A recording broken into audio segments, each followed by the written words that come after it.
ဘုရားသူတခါကျကျွန်တော်တို့ကဝန်နေတဲ့ဟာတွေနော်ကျွန်တော်ဒီဟာဖတ်ရင်းနဲ့ပါဘူး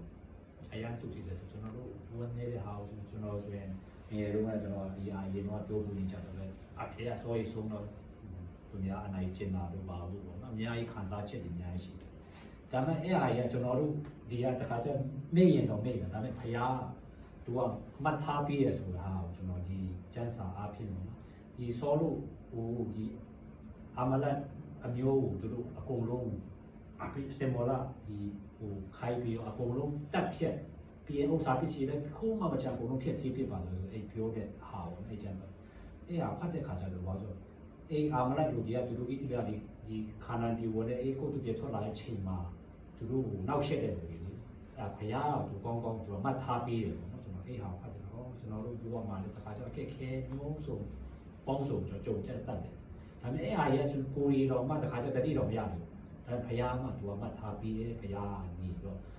သူမှတ်ထားပြီးတယ်ဆိုတဲ့ဟာကျွန်တော်အရာဟိုဒီကျမ်းစာဖတ်ချင်ရတော့ကျွန်တော်အရာမျိုးဆိုပြီးရင်အဲ့ခုတော်မှာအဲ့ဟာဖတ်နေဒီဆောလို့ကသူကကောင်းကောင်းသူအကုန်လုံးမဖြစ်စီဘူးလေမဖြစ်စီပဲနဲ့တချို့ကောင်းတဲ့ဟာနွားတို့ပါဆိုတတိဆန်ဆိုကောင်းတဲ့ဟာတွေကိုသူကခြံထားပြီးတော့လုပ်တဲ့ခါကျဘုရားသူကလုံးဝအားကြတော့သူမကြိုက်တော့ဘူးအကုန်လုံးဖြစ်စီခိုင်းတယ်ဟာကိုသူကအကုန်လုံးမဖြစ်စီပဲနဲ့သူကောင်းတဲ့ဟာတွေယူထားပြီးတော့အဲ့ဟာကိုတင်ထားတယ်တင်ထားတော့ဘုရားသူစိတ်ဆိုးပြီးတော့ဘယင်ဒီတိတ်ဘယင်တော့မှသူကနေပေပြောဒါဝိရှိရောက်သွားတဲ့ဟာကိုအဲ့ဒီတစ်ခါကျတော့အဲ့ဟာလည်းကျွန်တော်ပါဘူးဒီတစ်ခါကျတော့ကျွန်တော်တို့ဒီမှာကိုကျွန်တော်တို့မစွန့်ပစ်နိုင်တဲ့ဟာတွေပေါ့နော်ကျွန်တော်ဆိုလည်းအရင်ကပြောနေကြပဲအရင်ကျွန်းနဲ့တော်တော်များများတော်တော်များလုပ်တယ်ဒီခါကျတော့ကိုအသက်တာမှာလုံးဝမစွန့်ပစ်နိုင်တဲ့ဟာတွေကတစ်ခါကျတော့ကျွန်တော်တို့ဒီဘဝအတွက်တာစီဖြစ်တတ်တဲ့ဟာဆိုတဲ့ဟာကိုကျွန်တော်ဒီကျန်းစာဒီဘက်ထဲမှာကျွန်တော်ဖတ်ရင်းနဲ့အဲ့အရာကိုကျွန်တော်စိတ်နှလုံးထဲမှာရန်တူတည်တယ်ပြီးအဲ့ထဲမှာကျွန်တော်ပါဟိုကျွန်တော်တို့တီးတီးဘက်မှာဟိုဟာရှိတယ်လေဟာတာနော်ပင်လမ်းဆိုတော့ဒီမျိုးကြီးတို့ဖောင်းစားလို့ရှိမှာလို့ရှိတာအဲ့တယောက်ဆိုတော့အဲ့ပင်လမ်းဟာတာဆိုတော့ဟိုတစ်ထန်းကျွန်တော်တစ်ထန်းရင်ဒီပကုံးမှာထားတယ်နော်ဒီထိုင်းရင်းနဲ့သူက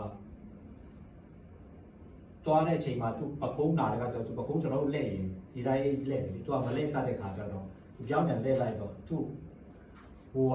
သူအိမ်မရောက်ဘဲတခြားရောက်သွားတယ်ရောက်သွားတော့သူတဲလိုက်တယ်သူအိမ်မရောက်နိုင်လို့ဆိုရင်အစမှာ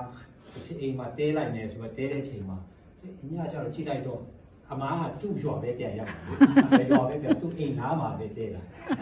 ဒီမှာလည်းရန်တူပါလားပေါ့ဒါအဲ့ဒါသူကဝမနေတော့ဆိုတော့ပြောချင်တာပေါ့နော်အဲ့သူအဲ့တယောက်ဆိုရင်သူအဲ့တခါတော့အဲ့လိုပဲသူ့အိမ်မီးလောင်လာမီးလောင်တော့သူအိမ်ကနေသူကလွတ်အောင်ပြီးတော့အရန်ပြောတာဟောဆိုအရန်ဝန်းနေပါလေသူကဘာလို့ပြောလဲဆိုတော့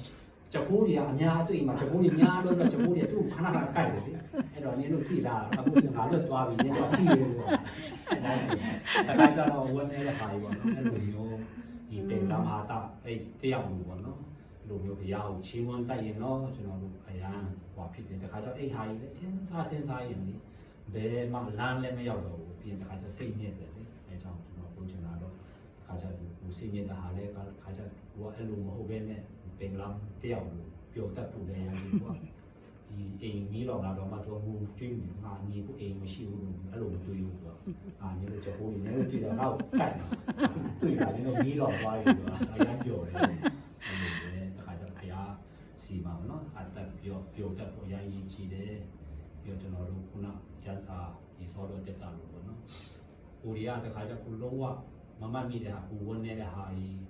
ကိုကြည်ကွဲတဲ့ဟာကြီးကကိုရီတော်ဘွားမဖြစ်တဲ့ဖယားတူတီချာကိုကတခါကျကိုကဖယားအလုံးလုံးများမဆောက်နိုင်ပဲနဲ့ကိုကတခါကျကိုကတခါလည်းလုံချင်တာလေကျွန်တော်ဆိုလည်းလို့ပဲအခုတယောက်လုံတယ်ဆိုရင်ကိုတစ်ခေါက်ဆိုရင်ကျွန်တော်ခေါင်းဆောင်တယ်ဒီစီကိုတော့ပို့ခွင့်ယူတဲ့ဟာကိုသူအပြောတော့ကျွန်တော်အရင်စိတ်ဆိုးတယ်လို့ပြောဆိုတယ်အဲ့ဒါလိုမျိုးမဖြစ်ဘဲနဲ့ဒီဘုရားစီမှာပဲဒီလူကပတ်ဒီဘုရားရဲ့စကားလူကပတ်တော့ဖတ်ပြီးတော့အဲ့လိုမျိုးဆင်ခြင်ဖို့အရင်ရေးကြည့်တယ်ပြင်ဘုရားလုံးဝသူနဲ့မထားဘူးသူကတစ်ချိန်ချိန်မှာသူကလုပ်ပြီးဖို့သူစင်တဲ့သူကစောင့်ပြီးတယ်ဆိုတဲ့ဟာကိုကျွန်တော်ဒီကျန်တဲ့အဲ့ဒီတက်တည်ခံချင်ပါတယ်အာမင်